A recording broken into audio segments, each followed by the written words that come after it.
La empatía es esa palabrita que usted ha escuchado muchísimo, muchísimo, y sobre todo en esta época. Y es, en palabras sencillas, así lo interpreto yo, ahora la especialista me va a decir si estamos más o menos orientados y correctos, es esa capacidad de ponerme en los zapatos del otro, en la posición del otro, de sintonizarme con las emociones de la otra persona.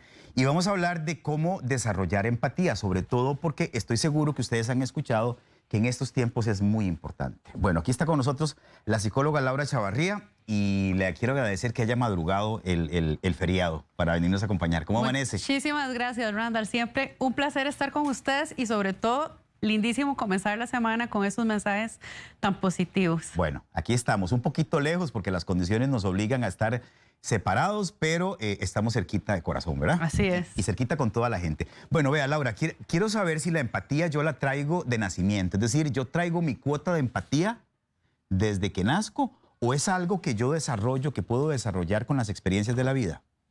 Es interesante esa pregunta para comenzar, Randall, porque los seres humanos somos naturalmente de manada. Por eso es que ahora que estamos en este proceso tan difícil con el COVID, se nos hace tan difícil el distanciamiento social. Claro. Los seres humanos naturalmente somos de acercarnos, de estar con el otro. De tocarnos. De tocarnos, de abrazarnos. Y a todos nos ha pasado, yo creo en algún momento, que alguien nos esté contando algo muy triste o que le cause mucho impacto y que uno sienta que uno se va a poner a llorar también. Claro. Y la reacción es, además, ¿verdad?, buscar el acercamiento físico con esa persona. Claro, y eso es empatía. Entonces, todas las personas traemos la empatía como un atributo natural, pero hay algunas personas que se les da mucho más fácil que otras y que son naturalmente empáticas. Tal vez ni siquiera saben que estamos hablando de empatía, pero eso es lo que naturalmente ellos hacen. Son compasivos, leen muy bien las emociones de las demás personas, saben cómo acompañar a esas personas y saben, muy importante también,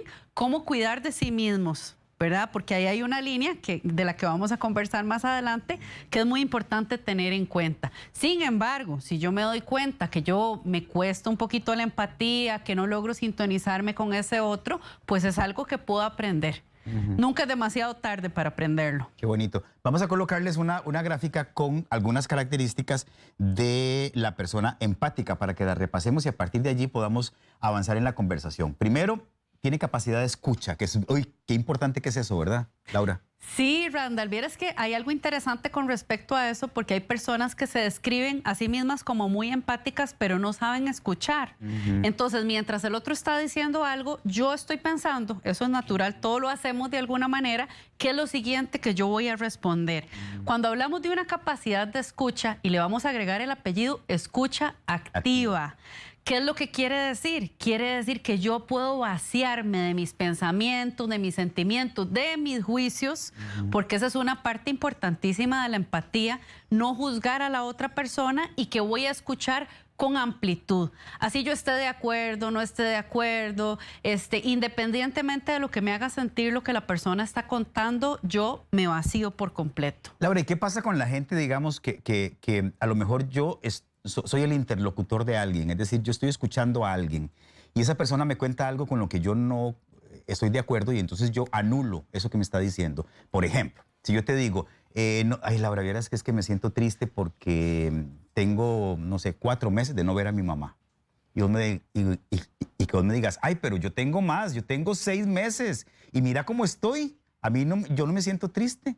Esa anulación de mi sentimiento, de mi emoción por parte tuya, ¿verdad? Es un ejemplo, evidentemente. Eso no es una escucha activa, ¿verdad? Eso no solamente no es una escucha activa, sino que es una minimización.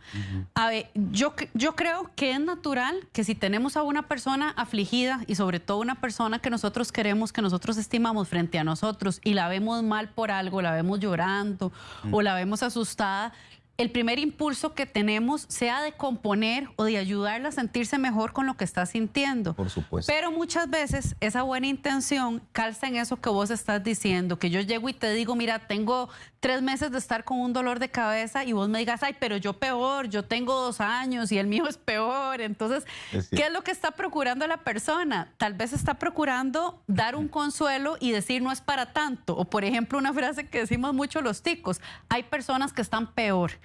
Eso no es empático. ¿Por qué? Porque yo puedo saber en cualquier situación que yo experimente, pues que hay personas que se la pueden estar pasando peor que yo.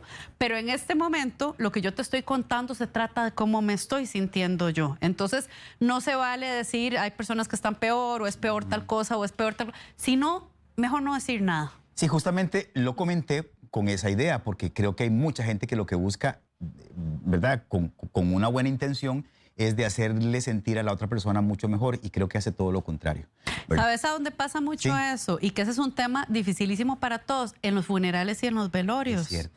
¿Verdad? Que yo tal vez veo que la persona está muy afligida, no sé qué decir. Definitivamente un proceso de duelo es un proceso de duelo. Por más que alguien le diga algo a alguien, no va a cambiar su dolor en ese momento. Entonces decimos cosas o que no sentimos, o decimos cosas como para alivianar. ¿Y qué es lo mejor? No decir absolutamente nada. No decir absolutamente nada y decir, no sé qué decirte, pero estoy aquí para vos en este momento. Eso es. Sí. Bueno, volvamos a la pantalla. Aparte de capacidad de escucha, practica la aceptación y la tolerancia en sus relaciones. Claro, y esto tiene que ver, y esta es la pieza medular de la empatía, con no juzgar. Los seres humanos juzgamos muchísimo y además disfrutamos de alguna manera el juicio. ¿Qué es un juicio? Es una etiqueta, es una creencia en el que vamos a decir al otro, este es así, y este es asá, y este es de esta manera, y lo vamos a describir tal vez a partir de una experiencia que esa persona haya tenido, o alguna experiencia que nosotros hayamos tenido con esa persona, le colocamos encima esa etiqueta. Y a partir de esa etiqueta, entonces minimizamos, disminuimos, excluimos la percepción de esa persona, porque es más sencillo, Randall, en cualquier circunstancia, identificarnos con aquello que se parezca a nosotros. Por supuesto. Con aquello que se parezca a nosotros. La persona que tenga los mismos hobbies que yo, la persona que tenga las mismas afiliaciones políticas o creencias religiosas que yo. Los mismos valores. Los mismos valores. Entonces ahí, con un igual, es muy sencillo que yo me sienta empática porque se parece a mí. El reto es la diferencia. Claro, a mí me da risa cuando la gente dice, no, yo soy muy tolerante. Claro, estoy tolerante con las cosas que yo comparto y con las que estoy de acuerdo, y con la gente que piensa como yo. Claro. Pero póngale al frente a alguien que tenga un estilo de vida que a lo mejor no es igual, o tenga valores, creencias, costumbres diferentes a las mías. Ahí es donde se practica la verdadera tolerancia y la verdadera aceptación del otro, ¿verdad? Y a veces no es por mala intención, sino es porque nos asusta aquello que es muy distinto a mí. Sí. Aquello que yo no logro comprender me produce miedo. Entonces la respuesta que tengo es la intolerancia, y por lo tanto la poca aceptación, y por lo tanto la poca empatía. Es un ejercicio que no es sencillo de hacer, y que en profesiones de escucha como en la psicología lo practicamos muy a menudo. Estarse desplazando constantemente de mi punto, de mi ángulo de observación, para poder colocarme en el ángulo de observación y en el sentir del otro, aunque yo no comparta lo que el otro está sintiendo o pensando. Ok, y yo no quiero sonar con esto que vamos a sermonear, o que en el programa sermoneamos a la gente, porque lo hacemos con muchísimo respeto, de verdad, pero sí es una observación muy válida, me parece, cómo las redes sociales mal utilizadas son esta gran ventana de intolerancia. Claro, ¿Verdad? y Porque además detrás del ordenador, ¿verdad? También. Detrás de una imagen, exactamente, sí. De una imagen que a veces es falsa, que ni siquiera es la verdad, la imagen que corresponde a la verdadera persona. Entonces, es muy fácil detrás de un teclado a veces decir un montón de cosas sin conectar lo que estoy diciendo y sin ponerme justamente en los zapatos de esa persona que está diciendo algo, haciendo algo, o proponiendo algo que a mí no me parece. Y además, Randall, hay algo muy importante, y es la responsabilidad emocional que tenemos cuando hacemos una crítica a otra persona. Si yo te digo a vos una crítica, de la manera en la que te la diga, ojalá respetuosamente, claro. Pero si yo te digo a vos una crítica, yo tengo que asumir responsabilidad emocional por la crítica que yo estoy haciendo.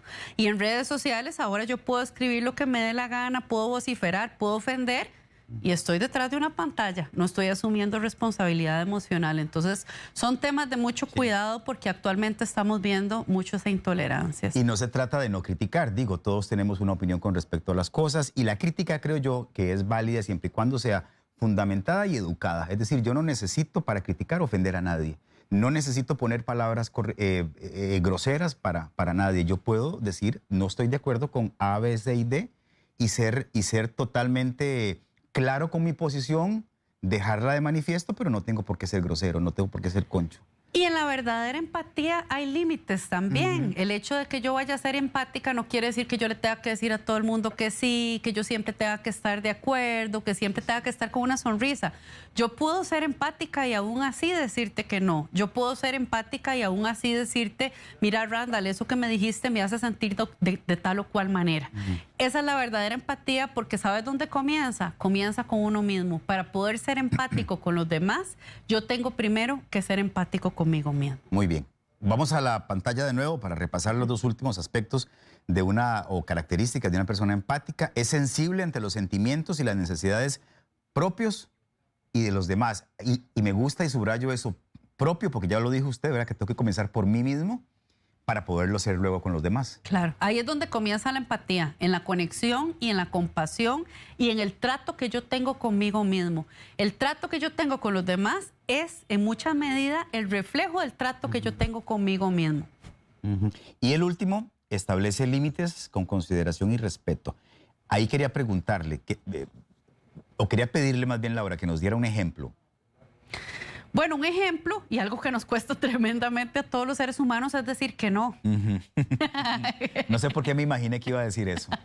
Es un ejemplo muy sencillo, pero te das cuenta que a veces tiene un enorme costo emocional, porque tal vez entonces, por ejemplo, a mí todo el mundo me llega a pedir favores. Entonces yo, cuando digo que sí, y siento que estoy sacrificando algo, que estoy dando algo que yo no quiero dar, no estoy actuando con verdadera empatía. Cuando yo me siento incómoda en una situación o yo quiero decir que no, porque no tengo ganas, porque no me gusta, porque no estoy de acuerdo, yo tengo derecho a decir que no. Y para decir que no, no tengo que ser malcriada ni tengo que ofender a nadie. Yo puedo decir, mira, me encantaría realmente poderte complacer en esto o poderte acompañar, pero en esta ocasión voy a decirte que no. Porque no me siento a gusto, porque estoy cansada, porque hay un tema de necesidades que está detrás de todo esto. Todos los seres humanos tenemos necesidades y las necesidades que tenemos todos los seres humanos son las mismas. Por ejemplo, si pensamos, ¿quién no tiene necesidad de descanso en este mundo? Y todo el mundo tiene necesidad de descanso. Claro. ¿Quién no tiene necesidad de divertirse, por ejemplo? Pero puede ser que la forma en la que vos te divertís es distinta a la manera en la que yo me divierto, pero la necesidad es la misma. Entonces es importante llegar a entender cuál es mi necesidad para a partir de ahí yo sentirme capaz de decir que no sin culpa. Porque ese es otro tema. De repente digo que no, pero después ya me castigué tremendamente porque ¿por qué le dije que no? Y qué mala yo, y ya me siento culpable. Y ahí viene otro ciclo que a quien me va a hacer daño principalmente es a mí. Claro. Laura, es común que mucha gente confunda la empatía con la compasión e incluso con la lástima. Y quiero que nos explique usted dónde radica la diferencia. Sí, y antes de entrar en el tema de la compasión, te voy a poner otra palabra que no está incluida ahí, con la simpatía. Que podamos compartir la empatía con la simpatía. La simpatía es lo que aprendemos desde chiquititos con el proceso de socialización. Cuando le decimos a un chiquito, sonríale a la señora, dígale que... Entonces, la simpatía puede ser un gesto, por decir así, social, digamos diplomático, de amabilidad ante las otras personas, pero no es lo mismo que empatía, porque la persona que es simpática no logra conectarse verdaderamente con la emoción y con el sentimiento que tiene la otra persona. Y ahí vas a otras dos palabras que utilizaste. Utilizaste compasión y lástima. La compasión la hemos malinterpretado porque lo que quiere decir estrictamente la compasión es acompañarte en tu camino. Es bueno ser compasivo. Cuando yo soy compasivo conmigo mismo, soy compasivo con vos. Eso quiere decir que yo te estoy acompañando en tu sufrimiento. Camino con vos en tu camino. La lástima, por el contrario, es un sentimiento que a veces confundimos con compasión, pero que de alguna manera está destinado a minimizar el otro. El otro es menos, pobrecito, pobrecito él. Entonces a ese pobrecito le tenemos lástima. Y ahí hay una distorsión porque estamos irrespetando a través de la lástima a la otra persona, aunque tengamos muy buena intención y no nos estamos dando cuenta. Entonces la empatía involucra a la compasión, no a la lástima. La simpatía, de alguna manera, lo que hace es desconectarnos cuando creemos, por ejemplo, te voy a poner un ejemplo para ilustrarlo. Digamos que vos me estás contando algo muy duro y te pones a llorar. Y yo en lugar de quedarme aquí a escucharte, me levanto corriendo a traerte un vaso de agua y un Kleenex. Puede ser que el vaso de agua y el Kleenex pues te caigan bien, pero yo en ese momento estoy tratando de resolver apresuradamente esa vulnerabilidad que yo estoy viendo en vos, que no me gusta. ¿Sabes por qué? Porque me hace sentir triste a mí. Porque yo digo, es que si yo lo veo llorar, yo me voy a poner a llorar también. Y si yo me quedo aquí y me pongo a llorar con vos, ¿qué pasa? No pasa nada. Pasará que tendremos una conexión bonita a través de la vulnerabilidad. Claro. Pero si yo me levanto por el vaso de agua y me apresuro por el Kleenex y demás, no estoy siendo empática, estoy siendo simpática. Y vos que estás triste o que estás desconsolado en ese momento dirás, gracias por el Kleenex, pero lo que necesitaba más bien era que me escuchara. Entonces es importante saber que esa simpatía responde sí a una norma social, a una amabilidad, pero no implica conexión. La empatía, por el contrario, implica una conexión con el otro como ser humano. Y hay una frase que yo he oído muchas veces en mi vida y en unos momentos hasta me ha caído mal, y yo sé que a mucha gente le cae mal, que dice que la relación que tenemos con los otros o lo que vemos en el otro es un reflejo de algo que hay en mí. Es la teoría del espejo. Aquello que yo digo, es que me cae tan mal, y yo invierto tiempo en pensar en lo mal que me cae, en criticar y en amplificar las fotos de redes sociales, ahora que estábamos hablando de esto. Entonces yo te preguntaría, ¿qué es lo que hay en esa persona que te está reflejando algo interno tuyo? Algo que no terminas de aceptar de vos, o algo que vos quisieras hacer y que de alguna manera esa persona te lo está reflejando y lo traducís en crítica, lo traducís en juicio. Qué revelador eso que acaba de decir, ¿verdad? Porque sí, uno tiene a veces que buscar en lo más profundo de su ser por qué algo que alguien hace le incomoda tanto, por qué le revuelve tanto por dentro. Claro, y no es fácil hacer ese análisis, no, porque implica entonces a sincerarme conmigo mismo y tener la humildad de decir, así pucha, es que la verdad es que me causa mucha envidia que esa persona sea como es o que tenga lo que tiene. Sí. O la verdad es que ese rasgo que tiene, yo también lo tengo, pero yo no lo registro, no lo reconozco. Laura, en aras de que la entrevista también no sea solamente conversación, sino de que sirva y de que a la gente le quede algo de aprendizaje, que estoy seguro que así es, con sus enseñanzas, ¿qué se dice en un momento en el que alguien está pasando por un trago amargo, digamos?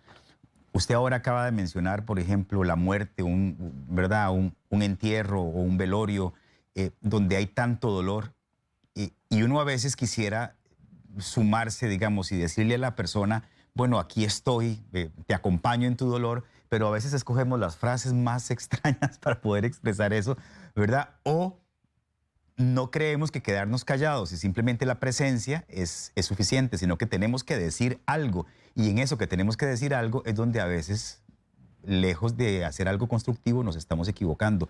¿Qué se hace en esos casos? Yo diría que antes de decir, la primera parte obligatoria es escuchar. En cualquier circunstancia. Esa escucha que hablábamos, que no es una escucha ordinaria, no es oír. Pasamos oyendo con el oído todo el tiempo. Sí. Igual oímos bulla, oímos un montón de cosas. Es escuchar. Es decir, sé que estás pasando por un momento difícil y estoy aquí para escucharte. Pero si eventualmente yo quiero expresar algo, también como ser humano tengo derecho a decir, mira, te veo tan dolido o estoy tan dolida de verte así que ni siquiera sé qué decirte, pero quiero que sepas que estoy aquí por ti. Eso es válido, decir no sé qué quiero, o sea, no sé qué quiero decirte, pero aquí estoy. Sí, no sé ni qué decirte, yo sé que no hay nada de lo que yo te pueda decir en este momento te va a poder cambiar lo que sucedió, por ejemplo, pero quiero que sepas que puedes contar conmigo. Eso es mucho más valioso y es mucho más agradable para la persona, mucho mejor recibido, que de alguna manera tal vez llenamos, porque el silencio nos incomoda mucho, ¿te das cuenta? Entonces tratamos de llenarlo de cosas y decir para evitarlo, pero a veces la presencia es lo que genera verdadera empatía, no tanto las palabras. Ahora, nos hemos centrado mucho en, ¿verdad? En momentos difíciles y en el dolor y todo lo demás, pero alegrarme por las buenas cosas que le pasan a otro también es empatía. Por supuesto, Por supuesto. La empatía es conectarme a través de mis emociones con las emociones del otro. Y esa conexión se puede dar también en el júbilo, se puede dar en la realización, se puede dar en la amistad, se puede dar en muchos aspectos y son aspectos positivos también. Cuando yo tengo verdaderamente empatía con vos y mi relación es sincera y a vos te pasa algo bueno, yo naturalmente me voy a alegrar. Y es un sentimiento que viene desde adentro, ¿me entendés? Porque yo te puedo decir, ay, qué alegre, qué bonito, y puede ser que no lo estés sintiendo. En la verdadera empatía se siente eso, se identifica como una emoción, como un sentimiento que viene muy desde adentro. Que no es fácil, ni creo que es algo como que todo mundo tenga así a flor de piel, ¿verdad? Porque muchas veces la gente no se alegra del bienestar del otro porque siente envidia. Claro. ¿Verdad? ¿Y por qué él logró esto y yo no? Claro, claro, y ahí está el espejo otra vez. Sí. ¿Verdad? Es preguntarte Justamente. qué es lo que tiene ese otro, y está bien que yo quiera o que yo vea al otro como un referente para crecer. Tal vez ese otro ha logrado cosas importantes, o es muy querido, o es muy bonito físicamente, o lo que vos querás. Sí. Pero entonces yo tener la humildad de decir, es que yo eso que siento por Randall es porque me refleja algo que yo aspiro a tener, pero no canalizarlo como un sentimiento entonces de odio o de negatividad. Pero no importa, yo creo que tener un referente no es malo, ¿no?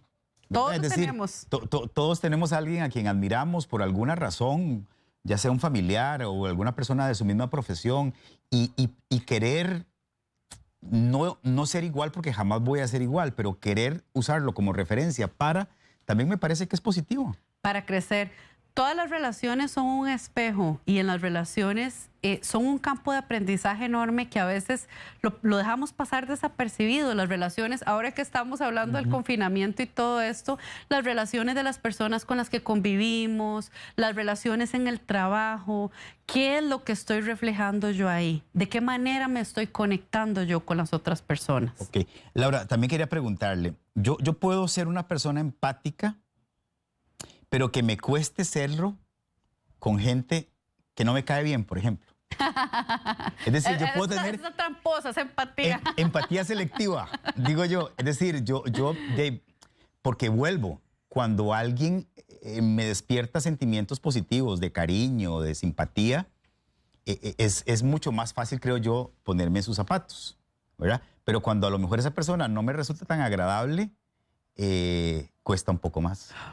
Pues si hablamos de empatía, en realidad no debería haber diferencia. No debería discriminar, pero ve que interesante ese tema, por ejemplo, que estás tocando en una relación de pareja. Cuando una pareja se conoce, ¿por qué nos ligamos el uno con el otro? Por lo parecido que tenemos, porque eso es lo que vos oís en el enamoramiento. Claro. Ay, tenemos esto igual, y a los dos nos gusta andar en bicicleta, y a los dos nos gusta la misma música, y nos gusta comer la misma comida. Entonces, hay una frase muy linda de Jorge Bucay que dice, enamorarse es amar las coincidencias. Ahí estamos en el enamoramiento. Pero cuando pasa que esta pareja tiene el reto de pasar a la siguiente fase, la mayoría de las parejas terminan ahí. ¿Por qué? Porque comienzan a surgir las diferencias. Entonces, enamorarse es amar las coincidencias, y amar es enamorarse de las diferencias. Lindo, repítalo otra vez, por favor. Enamorarse es amar las coincidencias, y amar es enamorarse de las diferencias. Entonces, eso que me acabas de decir es interesantísimo verlo en un proceso de pareja, porque en un principio va a ser muy fácil ser empático cuando nos parecemos. Y cuando comienzan a surgir las diferencias, eso es lo que despierta el potencial en una relación de que haya verdadero amor, de que haya un amor maduro, que amemos las diferencias. Claro, y es que además en una relación, en esa etapa del enamoramiento, siempre mostramos nuestra mejor cara. Claro. Solo las cosas lindas. Claro, claro. Porque yo quiero atraer a esa persona, yo quiero que esa persona de verdad se enganche de mí. Claro, claro. Claro, mientras estamos en enamoramiento, lava los trastes y cocina, y ya después... Después surge el verdadero. Sí, claro. Y ahí es donde entonces la cosa cambia. Claro, y ¿sabes qué es lo que la gente piensa? Que la persona cambió, pero no es cierto que la persona cambió. No mostró su verdadera cara, o no... A ver, no es que está engañando, pero a lo mejor no mostró toda su dimensión completa. Pero además el otro no lo quiere ver en su dimensión completa, porque en el enamoramiento siempre hay mucha idealización. El otro lo quiere ver como lo quiere ver, el otro crea un personaje. De repente ese personaje se desvanece y uno dice, pero ¿dónde se fue? Es que así se queja mucho. Yo quiero que sea como era al principio de la relación. Claro, porque al principio de la relación es muy sencillo lograr esa conexión a través de las coincidencias. Pero esto para decirte que la verdadera empatía no tendría por qué discriminar. La persona que logra verdaderamente ser empática puede ser empática con todas las otras personas, independientemente de que se parezcan a ella o no. Muy bien. Laura, ¿por qué la empatía es tan importante en un momento como este? Uy, bueno, en este momento la empatía es fundamental, fundamental. Ve que estábamos hablando, inclusive ahora que estamos hablando de duelo por muerte, y decir, pucha, en este momento si tuviéramos un fallecimiento, por ejemplo, en el núcleo familiar, sea por COVID o no, no tendríamos ni siquiera el chance de dar ese abrazo, guardando silencio en este momento. Tendríamos que hacer saber a la persona que estamos ahí por ella de otra manera.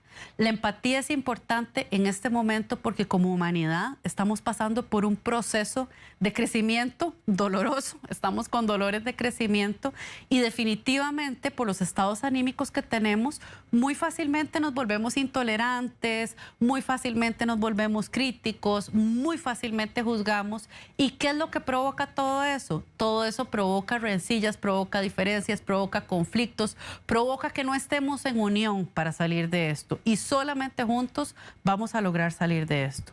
Si propiciamos la separación a través del juicio, de la crítica, de la separación, entonces nos va a costar más este proceso que estamos viviendo. Ahora, la pregunta que muchos pueden estarse haciendo en casa es, bueno, ¿cómo yo desarrollo la empatía? Sí, lo primero, y eso siempre en todas las entrevistas lo decimos, lo primero es conectarme conmigo mismo y preguntarme por mí. ¿Estoy siendo yo empático conmigo mismo? Porque es que cuando pensamos en la empatía, pensamos en aplicarla en una segunda persona, claro, ¿verdad? Pero primero, ¿cómo estoy siendo yo conmigo? ¿Soy buena gente conmigo? Cuando me siento mal, me doy consuelo. Cuando me siento cansado, más bien me digo, qué vagabundo, levántese, trabaje. Entonces estoy siendo poco empático conmigo. Entonces tengo que darme cuenta que la relación con los demás va a ser un reflejo de la relación que yo tengo conmigo mismo. Eso es lo primero. Lo segundo es escuchar o ver qué es lo que me refleja ese espejo de los demás. Porque si los demás constantemente me están diciendo, usted no me escucha, usted no me da un espacio, es que usted no me presta atención, son cosas que no nos gusta que nos digan y son cosas que no nos gusta escuchar, pero son importantes escucharlas con humildad y con apertura para cuestionarnos. ¿Será que yo no estoy generando esa empatía con los otros? Posiblemente no. Y voy a hacer el ejercicio de tratar de escuchar a esa persona y de vaciarme yo mi mente de todo.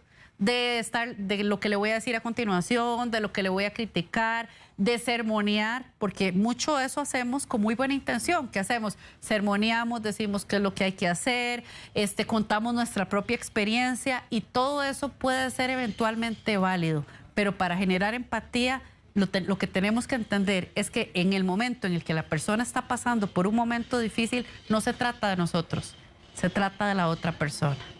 Cuando estamos en esa conexión con la otra persona, se trata de la otra persona. Y después de que esa persona nos cuente, se desahogue, pase por ese proceso, bueno, sí, podemos contarle cómo lo superamos nosotros, qué cosas creemos que le podrían servir, pero no antes, porque ese es el error en el que caemos. ¿Y cuál es la sensación que deja en la otra persona? Sí, es que no me escuchó, no fue importante, no me prestó atención. Y todos necesitamos ese espacio porque en este momento todos necesitamos redes de apoyo. Bueno, vamos para ir cerrando la entrevista a colocarles una pantallita con algunos beneficios de ser una persona empática, ¿verdad? Para que lo tenga ahí en el disco duro o lo tenga anotadito por ahí. Nos conectamos con otros de manera saludable cuando yo soy empático. Sí, se sienten mejor las relaciones. Vieras que eso es muy interesante porque hay más gozo en las relaciones, hay más disfrute, hay más conexión. Establecemos relaciones honestas y basadas en la confianza.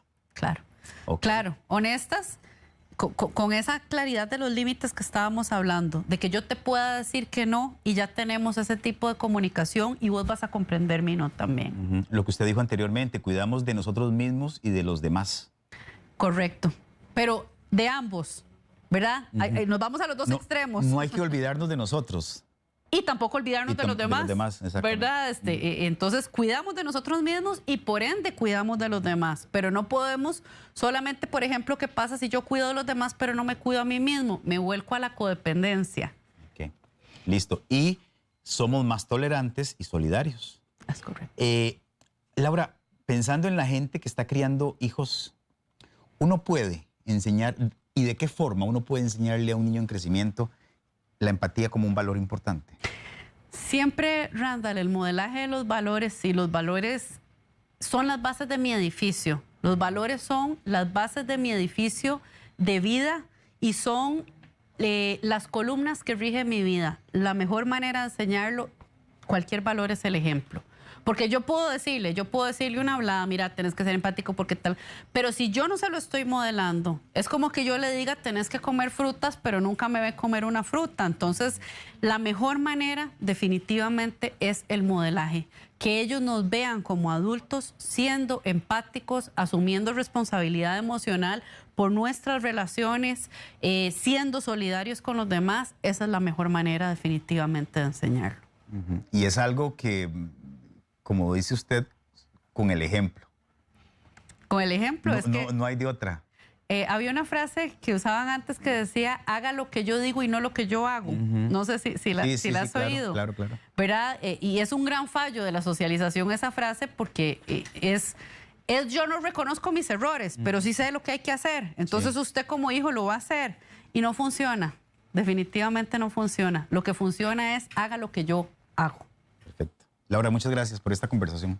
Muchas gracias a vos, Randall. Ha sido muy bonito. Y espero pronto estar aquí de vuelta. Gracias a todos. Esta es su casa. Voy a darles un teléfono de contacto de Laura Chavarría, que es el 4034-6535. Voy a repetirlo.